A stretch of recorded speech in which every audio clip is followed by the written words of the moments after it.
Akshay office నుండి కారులో వస్తూ ఉంటాడు. ఇంతలో అవని తన కారుకి అడ్డం పడిగి ఆపండి, ఆపండి అని చెప్పేసైతే అంటూ ఉంటుంది. ఆ మాటలు వినగానే అక్కడ ఉన్న అక్షయ్ అయితే ఒక్కసారిగా తన కారును ఆపి కిందకి దిగుతూ ఉంటాడు.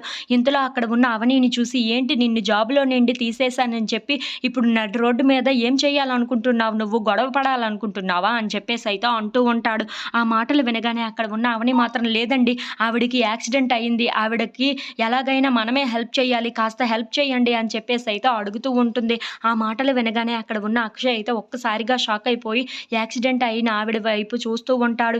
ఇంతలో తన కారులో ఎక్కించుకొని హాస్పిటల్‌కైతే తీసుకొని వెళ్తూ ఉంటాడు. అక్కడ ఉన్న అవని అయితే చాలా టెన్షన్ పడిపోతూ ఉంటుంది. అది చూసిన అక్షయ్ మాత్రం ఎవరి కోసమో నువ్వు ఇంత ఆతృత పడుతున్నావు. తన జీవితం బ్రతికించాలని అనుకుంటున్నావు.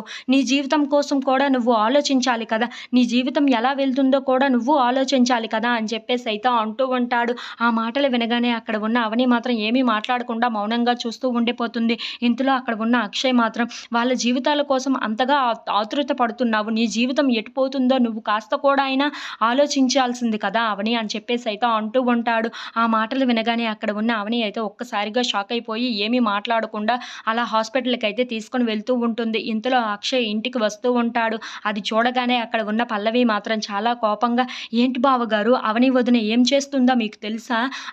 తనని మీరు జాబ్‌లో నుండి తీసేశారని చెప్పి మనల్నందరినీ రోడ్డు మీదకి వేడ్చాలనుకుంటుంది అని చెప్పేసైతే అంటూ ఉంటుంది. ఆ మాటలు వినగానే అక్కడ ఉన్న అక్షయ్ ఇంట్లో ఉన్న వాళ్ళందరూ అయితే ఒక్కసారిగా షాక్ అయిపోతూ ఉంటారు. ఇంతలో అక్కడ ఉన్న పల్లవి మాత్రం అవును తన ప్లాన్స్ ఏంటో నాకు తెలుస్తున్నాయి అని చెప్పేసైతే అంటూ ఉంటుంది. ఇంతలో అక్కడికి పల్లవి వాళ్ళ నాన్న వచ్చి కరెక్ట్‌గా చెప్పావు పల్లవి. నువ్వు అంటున్నదే నిజం. తను ఎలాంటి ప్లాన్స్ వేస్తుందో తెలుసా? మీ అందరిని రోడ్డు మీదకి ఏడ్చాలనుకుంటుంది అని చెప్పేసైతే అంటూ ఉంటాడు. ఆ మాటలు వినగానే అక్కడ ఉన్న కమల్ చాలా కోపంగా పల్లవి వాళ్ళ నాన్న వైపు చూస్తూ ఉంటాడు. ఇంతలో అక్కడ ఉన్న అక్షయ్ అయితే ఏం మాట్లాడుతున్నారు వీళ్ళు అని చెప్పేసైతే అక్కడ ఉన్న వాళ్ళ వైపు చూస్తూ ఉండిపోతాడు. If you like this video please